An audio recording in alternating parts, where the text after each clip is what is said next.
He didn't argue harder. He made her feel smaller. That's advanced negotiation. Most people walk into a negotiation believing it's a contest of logic. Whoever has the better numbers, the cleaner proposal, the more reasonable position, they win. That belief is not just wrong. It's the exact vulnerability that elite negotiators exploit. Because the highest stakes negotiations in the world are never won on the merits. They're won on perception, on psychological pressure, on the calculated manipulation of how the other person experiences themselves in the room. There is a reason certain people close deals that defy logic. Founders who walk away with valuations they had no right to demand. Executives who extract concessions from counterparts who came in with all the leverage. Investors who reset the terms of a deal mid-close without the other side even registering what happened. These people are not smarter. They are not always better prepared. What they understand, what they have weaponized, is the psychology of dominance in high-stakes social exchange. Today we're going to dissect 4 specific moves drawn from the negotiation behavior of high-functioning narcissistic operators. Not to celebrate pathology, but because understanding how these moves work, the mechanism, the timing, the psychological lever being pulled, is the only way to either deploy them with precision or recognize when they're being deployed against you. Ignorance here is expensive. It has cost people companies, partnerships, term sheets, and careers. These are not the negotiation tactics in your textbook. This is the layer underneath those tactics, the psychological architecture. By the end of this, you will see negotiations differently. You will notice things you couldn't name before, and that noticing is worth more than any script. Let's begin. Section 1, Reframing Worth. The identity attack disguised as a question, the first move, is the most elegant and the most underestimated. It doesn't look like aggression. It doesn't feel like manipulation in the moment. It feels like a reasonable observation, and that's precisely why it works. High-functioning narcissistic negotiators understand something that most people never consciously articulate. Your sense of worth at the negotiating table determines your floor, the number you will not go below, the terms you will not accept, the moment you can be made to feel, even slightly, even subconsciously, that you are worth less than you came in believing. Your floor drops.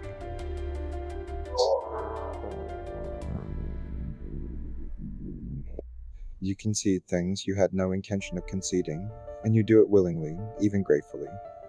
The mechanism is identity threat, not frontal, not aggressive, subtle. It comes as a question, a raised eyebrow paired with a pause, a reference to someone else who solved this problem better, faster, cheaper. A gentle observation that your competitor's product handles this particular feature in a way yours doesn't quite match. Nothing overtly critical. Just a small, precise injection of doubt into your self-perception.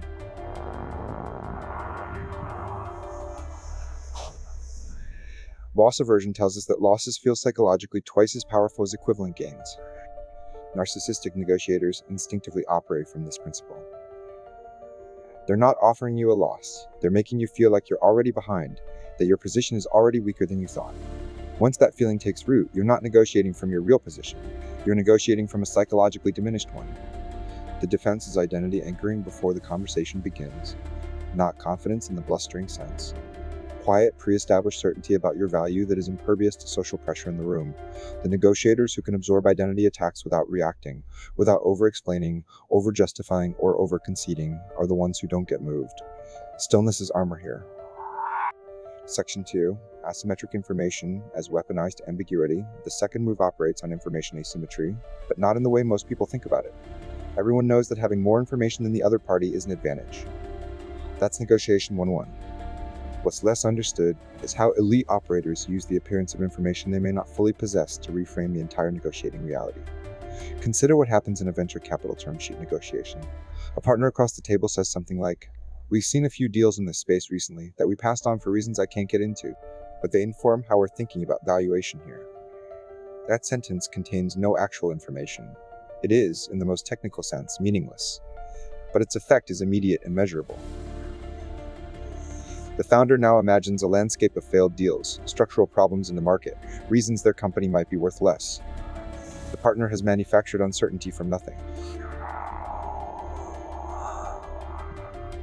This is weaponized ambiguity, and it is a core instrument in the narcissistic negotiator's toolkit because it requires no lie. It requires only implication. The other party's mind does the damage for you. Robert Cialdini's research on social proof is instructive here. We look to others to determine correct behavior and correct valuation, especially under uncertainty. When someone implies that others in this space have failed, or that sophisticated players are seeing this differently. They're hijacking social proof to destabilize your confidence in your own numbers. You suddenly want to know what they know, and that wanting puts you on the back foot. The counter is information discipline. Before any high-stakes negotiation, you must identify exactly what you know with certainty versus what you believe or estimate. When someone implies information you don't have, the correct response is not to probe anxiously, which signals that the ambiguity is landing. The correct response is measured acknowledgement and a redirect to your own data.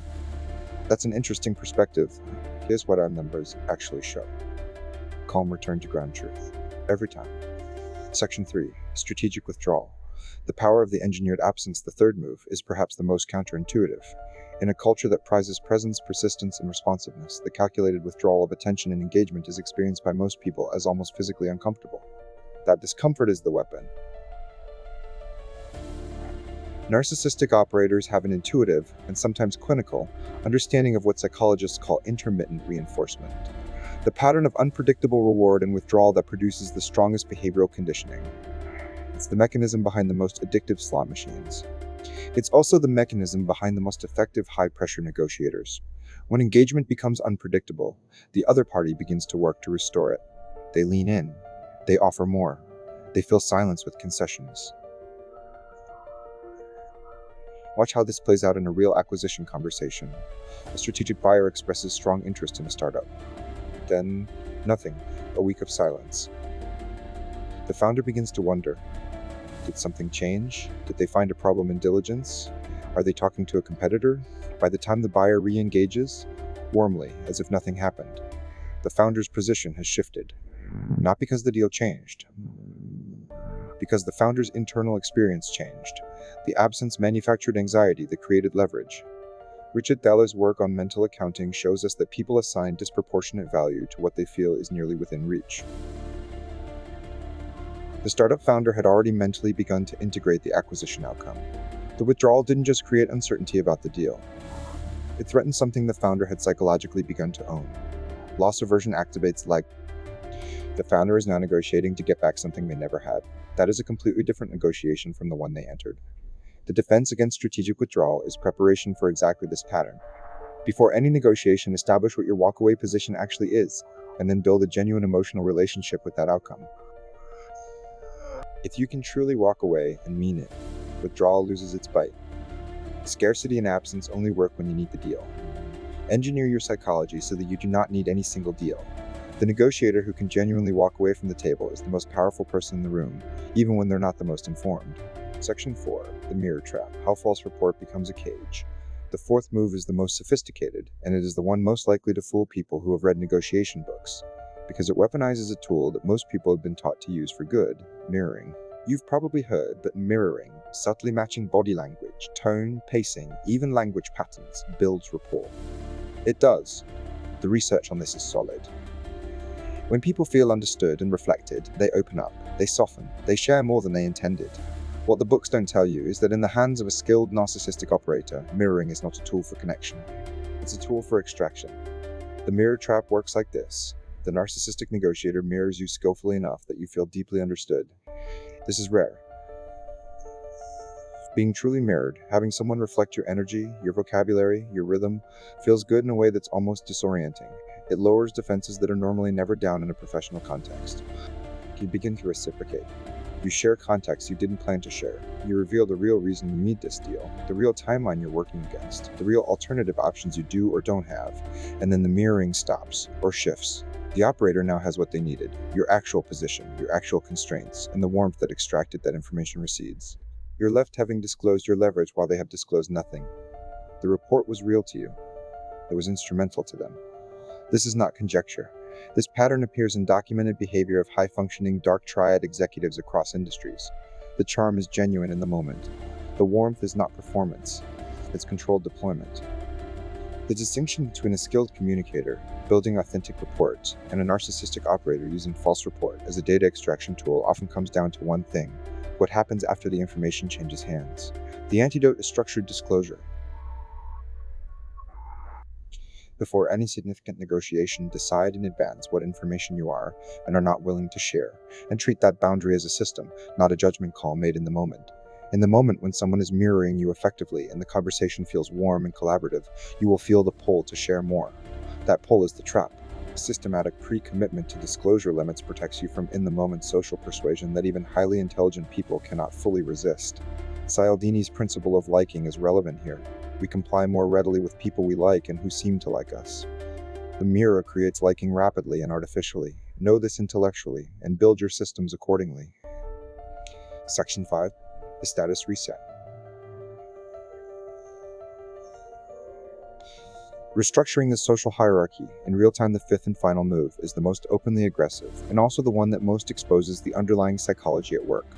It is the deliberate, calculated restructuring of the perceived status hierarchy between two parties during a live negotiation. And it works because most people's behavior in negotiation is largely determined by their unconscious read of where they sit in the room's social order. Consider the opening 5 minutes of a high-stakes meeting. Before a single number is discussed, a skilled operator has already worked to establish dominance through proxies. The choice of location, their office, their table, the seating arrangement, the delay in acknowledging your arrival.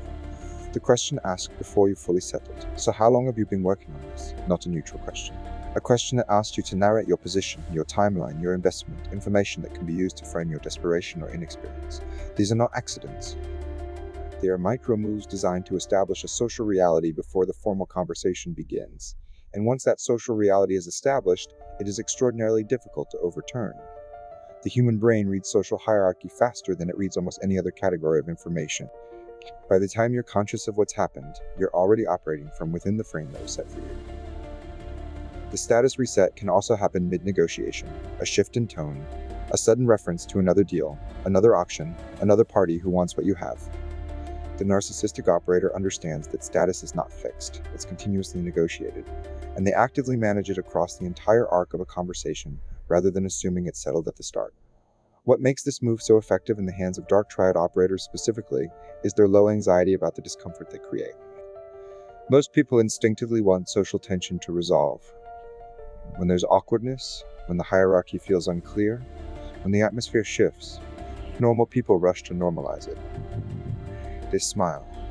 They make a concession.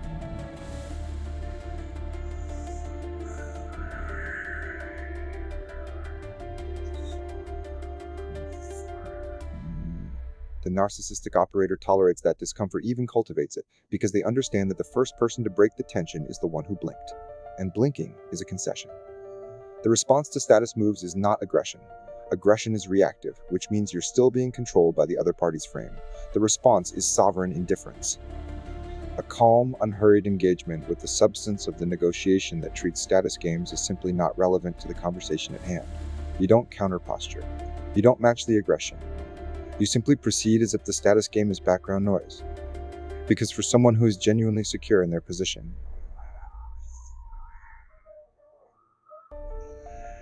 it does not come naturally to people who haven't examined these dynamics, but it can be built. The key is recognizing, before the meeting, that you will likely encounter status moves, and deciding in advance that you will not be pulled into that game. Pre-commitment again. Preparation is armor. Closing 5 moves, reframing worth through identity attack, weaponized ambiguity from asymmetric information, strategic withdrawal and engineered absence, the mirror trap as data extraction, the status reset as pre-negotiation control. None of these are complicated in isolation. What makes them powerful is their integration. Deployed fluidly, responsively, often without the other party ever naming what's happening to them. The people who use these tools well have usually developed them through years of high-stakes experience, not through conscious study. But conscious study gives you something they don't always have, the ability to see the moves in real time. Understanding dark psychology and negotiation is not about becoming a predator, it's about refusing to be prey. When you can name the move, you can break the pattern. When you can see the lever being pulled, you don't have to be moved by it. That